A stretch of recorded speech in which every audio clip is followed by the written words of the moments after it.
placer y con la recompensa, tiene un potencial adictivo. Eso junto con el aumento en la disponibilidad y de la accesibilidad, por ejemplo, aquí en España, pues, por ejemplo, los juegos de azar, hasta hace poco, por ejemplo, que había mucha publicidad, pero bueno, está, ¿no? Diversificado y hay una disponibilidad. El Internet, con la creación de Internet, también nos permite acceder a múltiples conductas que son potencialmente adictivas, como podrían ser, por ejemplo, las compras. Comprar por Internet, no hace falta ir a la tienda física, lo puedo hacer online, y muchas otras conductas, ¿no? Eso junto con, por ejemplo, dependiendo qué conductas que se publiciten a través de personajes o personas famosas, por poner un ejemplo, tienen esta baja percepción de peligro. También eso ha facilitado que en los últimos años haya aumentado la prevalencia en edades cada vez más jóvenes y normalmente uno empieza a realizar la conducta que sea como curiosidad, generalmente, ¿no? En un entorno social, con amigos, pero puede, como veremos, convertirse en la solución entre comillas, a problemas más profundos. Las capas en adicciones. Hemos de tener presente, o al menos la visión que tengo yo de toda persona, que las personas somos como una cebolla con muchas capas que se han ido construyendo a lo largo de nuestra vida en función de las vivencias que hemos tenido. Si esto lo trasladamos a las adicciones, la conducta y la capa más externa sería la conducta adictiva, que normalmente debajo de ella, digamos la capa, ¿no? Por debajo suele ser unas dificultades en la regulación emocional, según la literatura científica al respecto, pues nos muestra que hay estas dificultades en regulación emocional.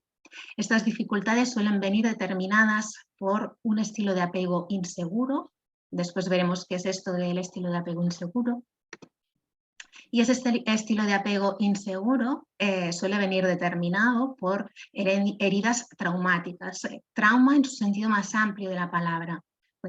Las heridas relacionales, ¿vale? Del entorno en el que se ha crecido, por ejemplo, facilita, como veremos, ese estilo de apego inseguro. Todo esto sucede en un ambiente que condiciona el sistema nervioso autónomo y el sistema nervioso central. De eso también hablaremos ahora. El estilo de apego, ¿qué es el estilo de apego?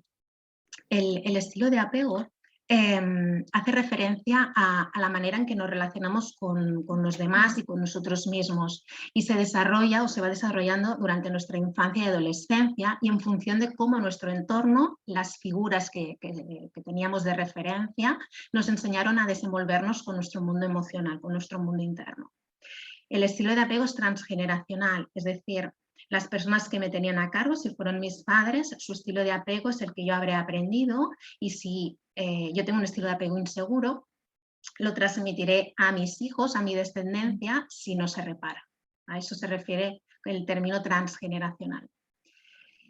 Se han descrito 4 estilos de apego teniendo en cuenta los estudios de Bowlby y de Ainsworth. Por un lado está el estilo de apego seguro y dentro del inseguro tendríamos 3 estilos de apego, el ansioso, el evitativo y el desorganizado. Y los estilos de apego inseguro junto con el trauma en su sentido más amplio que veíamos, ¿no? En las capas que comentábamos y las dificultades en regulación emocional son factores que se han descrito como transdiagnósticos, es decir, que son factores de riesgo para desarrollar cualquier problema de salud mental. Pasamos al sistema nervioso central y cómo se condiciona con todo esto que estaba comentando. El sistema nervioso central está compuesto por nuestro cerebro y la columna vertebral, la espina dorsal. Si nos centramos en el cerebro y siguiendo el cerebro triuno propuesto por MacLean, nuestro cerebro está compuesto como por 3 partes. Por un lado tenemos el cerebro reptiliano, ¿vale? Que es, digamos, es la parte más antigua de nuestro cerebro y es la parte de nuestro cerebro relacionada con la supervivencia, ¿vale? Con el instinto, el cerebro instintivo. Después aquí en medio tendríamos el cerebro límbico, que es el que se relaciona con las emociones, el cerebro emocional, y es, digamos, el que se desarrolló a nivel filogenético, a nivel evolutivo, después del cerebro reptiliano. Tanto el cerebro límbico como el cerebro reptiliano procesan la información de manera no consciente, y la parte más nueva de nuestro cerebro es el neocórtex, el cerebro racional, que es la parte de nuestro cerebro que sí que procesa la información de manera consciente.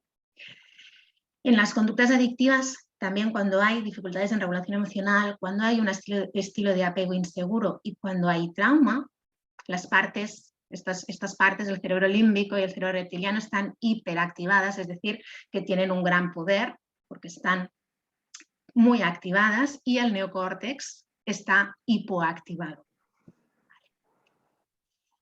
La información que llega a nuestro cerebro, o parte de la información que llega a nuestro cerebro, proviene del sistema nervioso periférico, y dentro de él está el sistema nervioso autónomo. Y voy a explicar a grandes rasgos la teoría polivagal de Stephen Porges. Es compleja, si a alguien le interesa puede buscar. El sistema nervioso autónomo es el que se encarga de procesar la información de los órganos, de las vísceras, y transmitir esa información al cerebro. Según la teoría polivagal, dentro del sistema nervioso autónomo tiene una función muy importante el nervio vago. El nervio vago es uno de los nervios craneales que tenemos, y es uno de los más largos y el que más información procesa, y está muy implicado en la regulación emocional. Teniendo en cuenta esto, el doctor Stephen Porges desarrolló la teoría polivagal, que la tenéis aquí en esta escalera, porque estas tres partes funcionan como una escalera.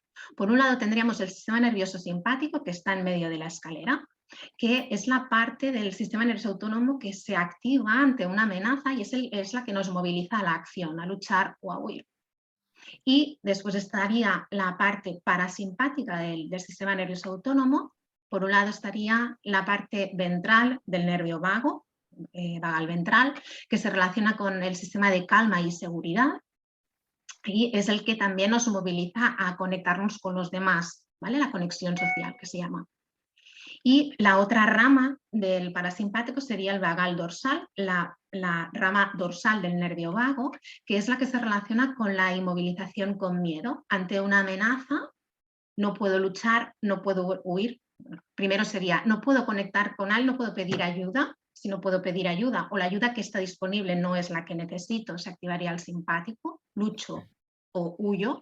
Pero si no puedo ni luchar ni huir, se activaría el vagal dorsal, que es el que me bloquea. Cuando nos sentimos bloqueados, paralizados, en shock, sería porque la rama dorsal del nervio vago ha entrado en acción.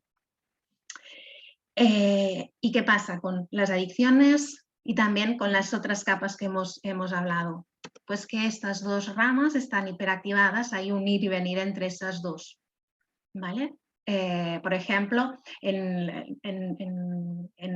los términos que se utilizan en el ámbito de las adicciones, la ansiedad por consumir, en su sentido más amplio de la palabra, consumir, el craving, sería un reflejo de una activación del simpático, y la culpa posterior por realizar la conducta estaría relacionada más con el dorsal.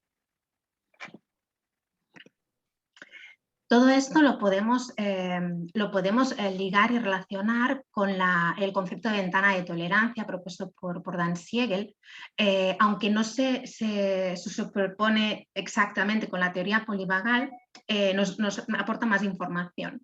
La ventana de tolerancia hace referencia al margen de intensidad emocional que tenemos capacidad para tolerar y regular, y estaría relacionado con el vagal ventral, con esa conexión social.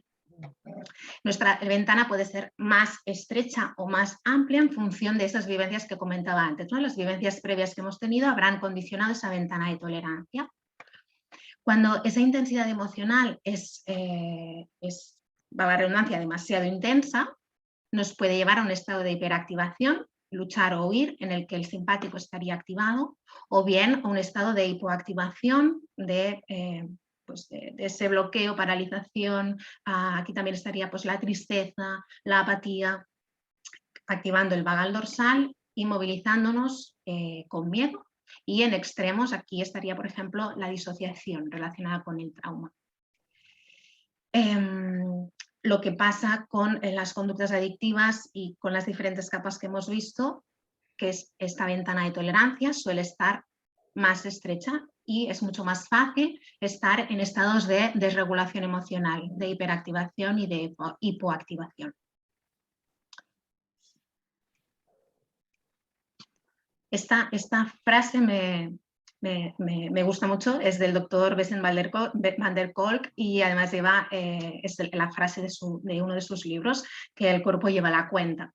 Nuestro cuerpo va registrando toda esa información de las diferentes situaciones que vivimos a lo largo de nuestro día y de nuestra vida, y si no llevamos la conciencia a eso que está hablando el cuerpo, se van quedando enquistadas esas memorias que podríamos decir memorias emocionales, memorias implícitas.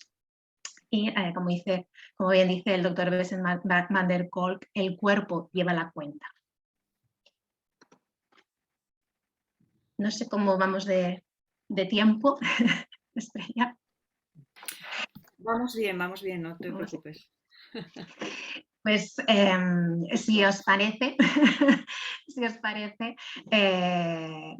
vamos a realizar una práctica relacionando todo esto que hemos comentado y poniendo el foco especialmente en el sistema de calma y seguridad relacionado con el parasimpático vagal ventral. Vamos a hacer una práctica de meditación, de mindfulness y de compasión, ¿vale? Cultivando la seguridad, así que invitándote a llegar a una postura cómoda pero firme, dejando que tus pies se apoyen en el suelo. Ajustando tu cuerpo para que se sienta cómodo pero firme.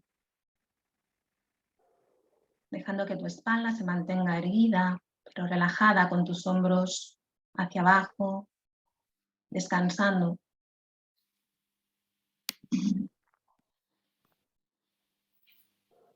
Tus brazos apoyados sobre tu regazo, sobre tus muslos.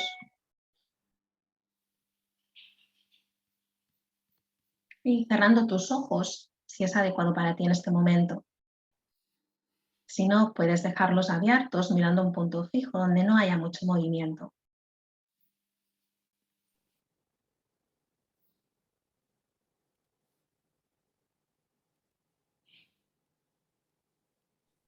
Empezando por tomar conciencia de las diferentes partes de tu cuerpo en contacto con el suelo, con la silla o la superficie donde estás sentado o sentada.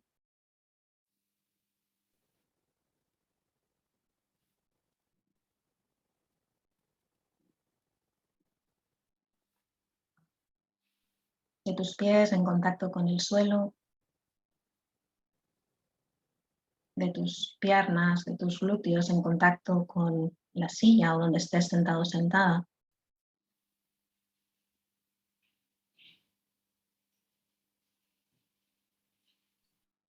Superficies que te sostienen en este momento.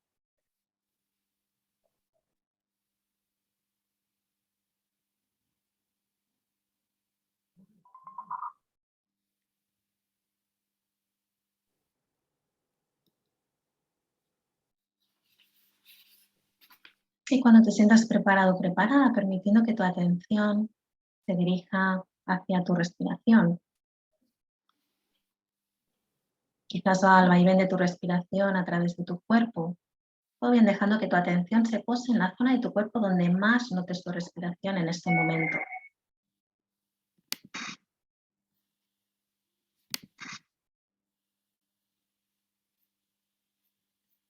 Puede que sea la zona de tu abdomen,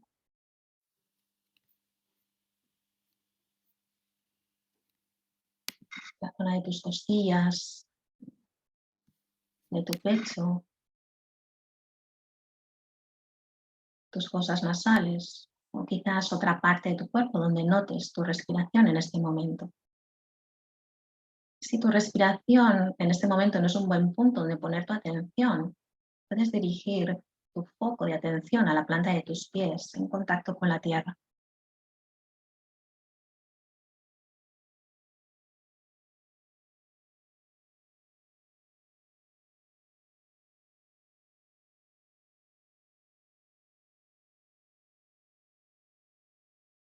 bien observando cada inhalación y cada exhalación, o bien el contacto de tus pies con el suelo, con la tierra.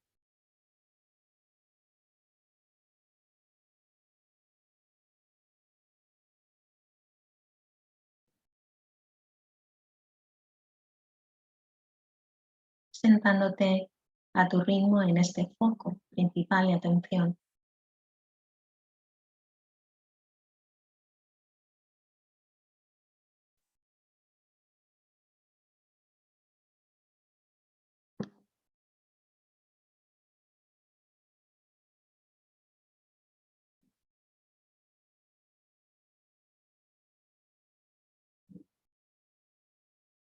Y cuando te sientas preparado, preparada, la invitación es a atraer a tu mente la imagen de un lugar que va a tener unas características determinadas. Ha de ser un lugar bien imaginado o bien real en el que te sientas completamente seguro o segura, donde nada malo te puede pasar.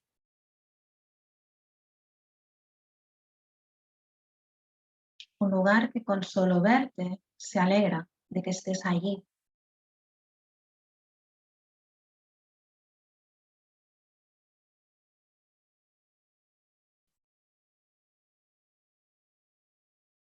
Puede ser un lugar real, quizás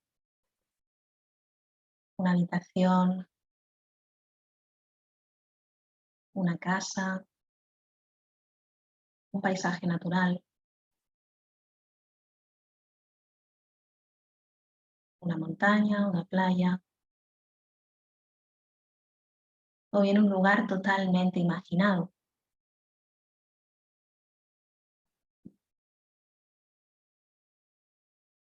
Pero un lugar en el que te sientas completamente seguro, segura, protegido, protegida.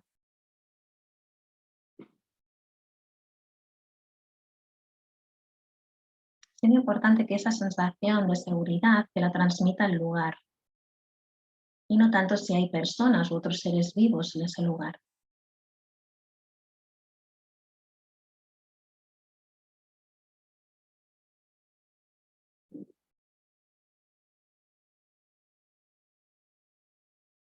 A veces puede ser difícil encontrar un lugar donde sentirse seguro o segura.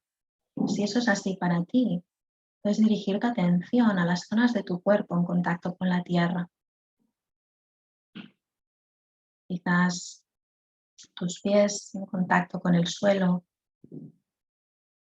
y tus piernas, tus glúteos en contacto con la silla o la superficie que te sostiene. Y desde ahí, cuando te sientas preparado, preparada, volviendo a explorar ese lugar seguro.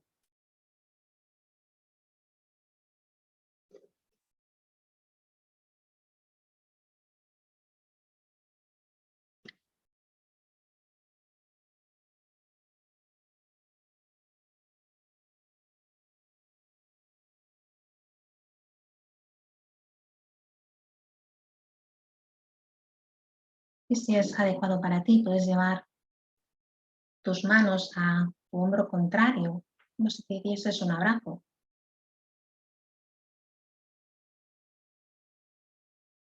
Permitiéndote en la medida de lo posible conectar con esa sensación de seguridad.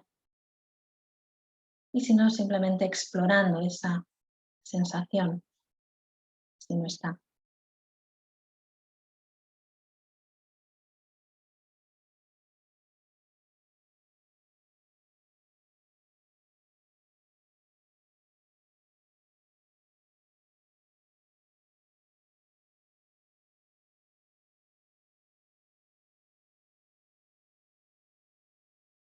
Y desde aquí, cuando te sientas listo, lista, preparado, preparada, volviendo a conectar con tu respiración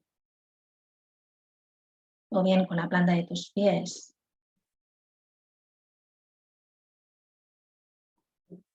volviendo a ese foco principal,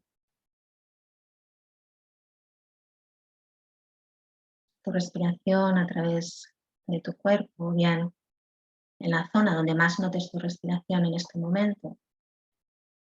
o si no es adecuada, dirigiendo tu atención hacia la planta de tus pies.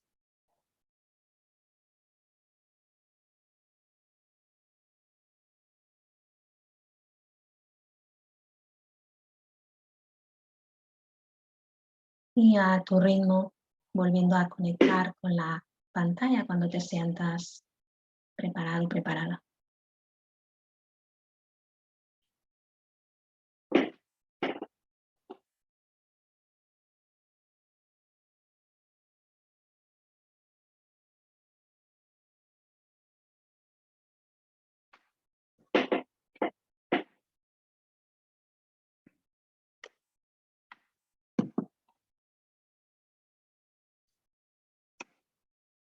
Como comentábamos, el poder sentirse seguro o segura es fundamental para poder explorar después esas capas más internas, de poder ir profundizando en esas capas.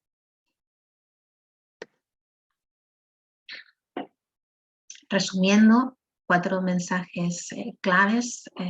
Por un lado, que las conductas adictivas, como veíamos, ¿no?, son la capa más externa de dificultades más profundas, que el trauma y el estilo de apego inseguro, junto con esa desregulación emocional, son factores transdiagnósticos. Como decía justo ahora, la sensación de seguridad es el punto de partida para poder reparar heridas más profundas. Y como bien dice el doctor Bessent-van-der-Kolk, el cuerpo lleva la cuenta. Y hasta aquí lo que, lo que quería compartir. Dejo espacio para preguntas. Muchas gracias, Marta. Si os parece, podéis escribir las preguntas en el chat y, bueno, Marta las puede ir respondiendo. Una pregunta que ha llegado, Marta, si te parece, antes de la primera pregunta, es ¿por qué es tan importante el nervio vago?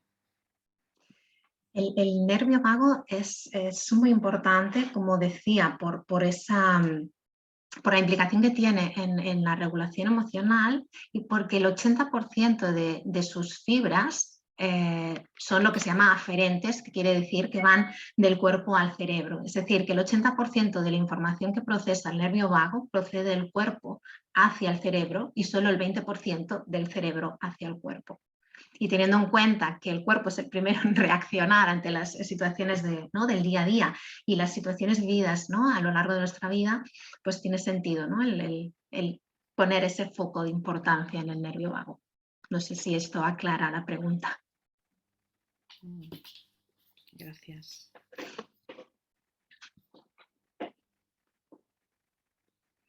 Y otra pregunta que ha llegado por el chat es, ¿tienen alguna función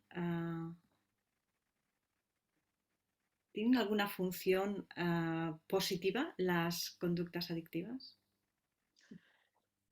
La persona que ha hecho la pregunta, ¿a qué te refieres con positiva?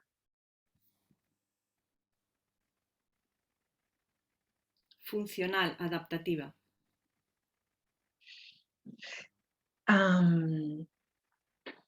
Dependiendo de si... Ay, se me ha olvidado una pregunta que tenía preparada para hacer, pero si os parece, Estrella, lanzamos la pregunta y luego respondemos a esta otra pregunta. Vale. Porque yo creo que puede tener relación. Quizá, a ver si se puede lanzar desde aquí. Ahí va.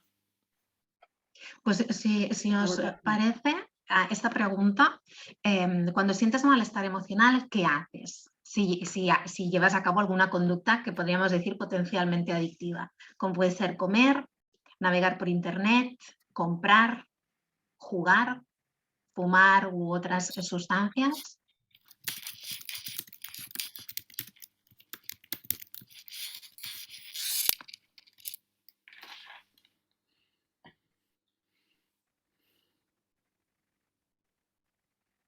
¿Tú tienes acceso a ver las respuestas, Marta? Sí, sí, estoy viendo las votaciones.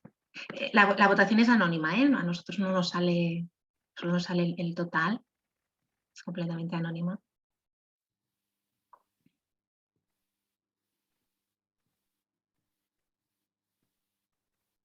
Venga, bien, se están animando.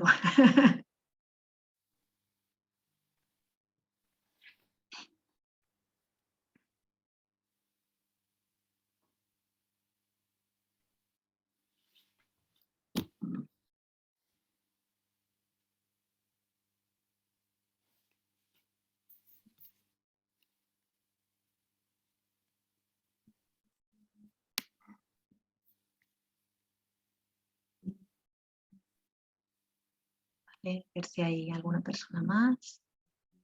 Sí, siguen llegando.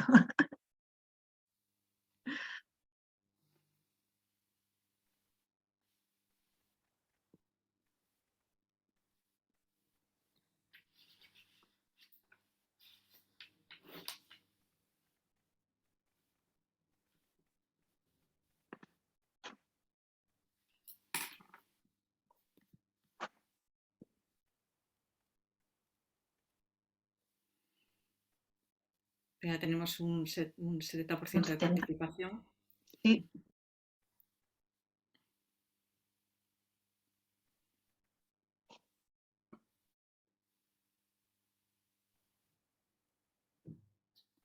Bueno, pues compartimos nuestra idea. Yo creo que ya Sí. si alguien más quiere responder, pues aún tiene la encuesta ahí. Bueno, de unido, 40% comer, 33% navegar por internet, un 5% comprar, un 2%, no, perdón, me he dejado, 19% fumar u otras sustancias, 5% comprar y 2% jugar.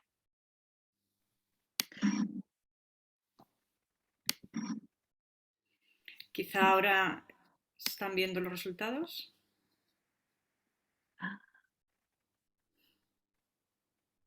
¿Los están viendo? Sí. Sí.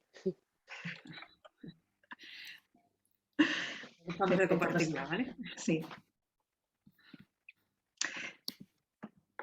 Pues volviendo a la pregunta que hacían de si tiene alguna funcionalidad positiva, dependiendo de si lo hago conscientemente o no, creo yo. Si yo, bueno, quienes me conocen, yo tengo una facilidad para comer chocolate bastante importante. Entonces, soy consciente, la mayoría de las veces, que uso el chocolate como un regulador a nivel emocional. De ahí a que sea positivo o no, bueno, si después de comerme la onza de chocolate hago algo ¿no? que tenga, que sea más saludable, ¿no? O me dejo estar con lo que sea que esté experimentando, aun que me coma la onza de chocolate, pues entonces no sé si decir sí, porque no creo que una conducta que se lleva a cabo como una manera de intentar aliviar un malestar que no puedo tolerar sea funcional.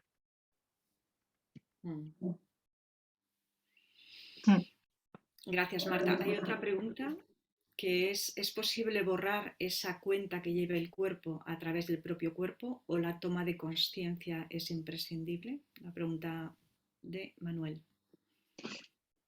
Bueno, a través de la conciencia corporal, yo soy muy partidaria hay otras maneras, pero yo estoy formada en yoga sensible al trauma y facilita esa liberación de esas memorias emocionales, pero va ligados a través del contacto con el cuerpo, de la conciencia corporal y de darse cuenta.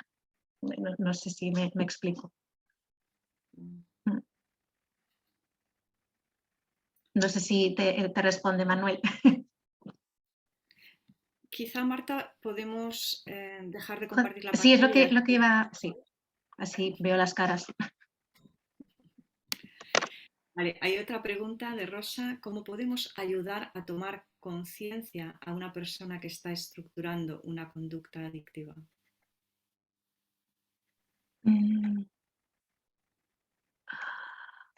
A ver, que está estructurando, entiendo, Rosa, que te refieres a que está utilizando una conducta que a lo mejor todavía no es una adicción.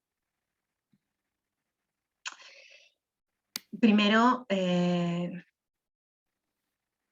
la persona ha de querer verlo. Eso es muy difícil. Es muy difícil. Si es alguien de nuestro entorno, como buenamente podamos. Por ejemplo, el hacerle ver si ya está teniendo unas consecuencias esa conducta, pues las consecuencias, ¿no?, que está teniendo la conducta. Pero no desde, y entiendo que es difícil, ¿eh?, cuando es alguien del entorno, no desde el reproche, ¿no? Que cuesta a veces hacer esos comentarios que no sean desde el reproche. Pero no ves a dónde te está llevando, pues no, intentarlo hacer desde otra, yo creo que una mirada compasiva. Que quizás eso facilita que la otra persona pueda aproximarse también, ¿no? ¿Te responde, Rosa, lo que...? Sí, gracias. Tenemos otra pregunta de Lourdes. ¿Cómo se sanaría el vínculo inseguro para que no pase a tus hijos? Con terapia. Con terapia, y es un proceso largo. Es un proceso largo.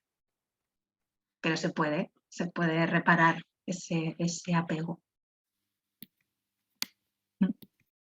¿Te responde, Lourdes?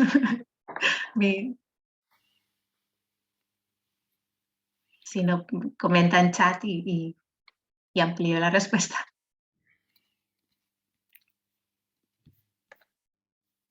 Dice que sí, gracias.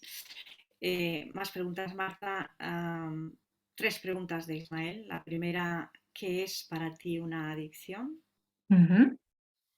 La segunda, te las digo todas y luego Vale. contestas, y si no te las recuerdo. ¿Qué otros factores transdiagnósticos piensas que pueden estar detrás de las conductas adictivas? Y finalmente la tercera, ¿crees que hay diferencias importantes en la etiología o el desarrollo de las adicciones con sustancia y sin sustancia? Vale. A la primera pregunta, ¿qué es para mí una adicción? No sé si, Ismael, si quieres una definición o como yo veo las adicciones, pero te voy a responder como yo veo las adicciones. Para mí las adicciones son un síntoma de algo. Sí, han desarrollado tienen unos síntomas según los manuales diagnósticos y las investigaciones que haya detrás de los cambios que pueda haber a nivel cerebral y en el organismo en función de la adicción que se haga. Pero al final es un síntoma, está cumpliendo una función de algo.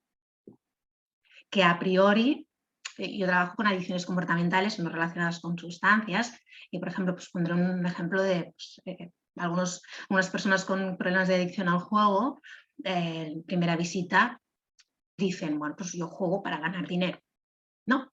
Que es como la parte más externa de una adicción al juego. Pero cuando indagas y conforme van pasando las sesiones, se ve que hay otras funciones. Por ejemplo, ir a jugar o jugar cuando hay malestar emocional. Entonces ya no es con esa intención inicial de ganar dinero, sino hay otra, hay más. ¿Vale? Entonces, para mí las adicciones son un síntoma. ¿Qué otros factores transdiagnósticos?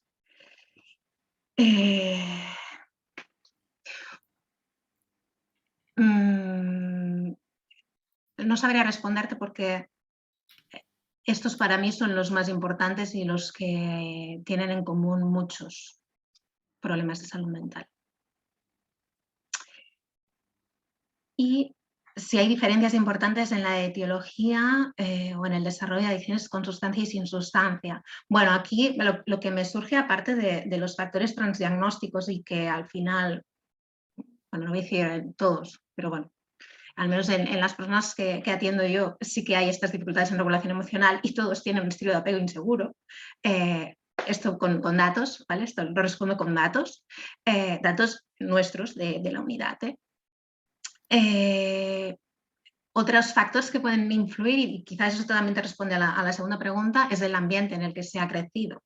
Si yo he visto una conducta de juego o un consumo de alcohol, por ejemplo, y lo he visto como una conducta normalizada, será más fácil que, que vea esa conducta como normal y que la lleve a cabo. ¿No? No sé si, Ismael, te respondo a tus preguntas.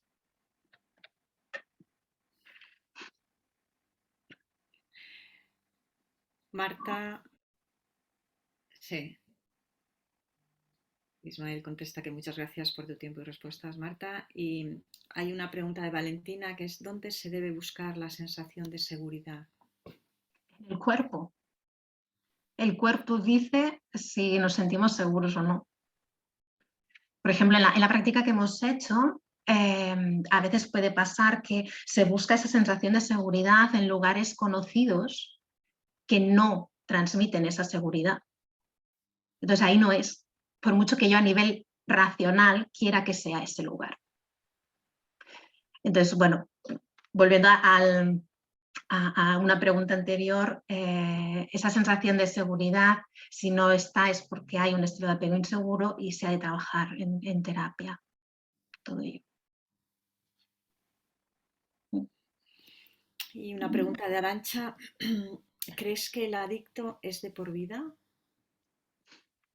Bueno, aquí dos cosas. Yo soy muy voy a decir tiquismiquis con el lenguaje. Alguien que tiene una adicción, igual que una persona que tiene cáncer, no diremos que es cancerígeno, una persona que tiene una adicción tampoco es adicto. Esto es importante para el tema del autoconcepto, la autoestima, que es un término que no me gusta mucho, y la compasión. ¿Vale? Esto es muy importante. Entonces, una persona que tiene una adicción se puede recuperar. Otra cosa es que hay una vulnerabilidad hacia el desarrollo de una adicción, entonces a lo largo de su vida ha de ir con ojo, por decirlo de alguna manera, pero se puede recuperar. Se puede recuperar y teniendo en cuenta si se han reparado las otras capas o posibles capas que haya más internas. Si no se han reparado esas capas más internas, será más fácil que haya recaídas. Esa es mi visión, ¿eh?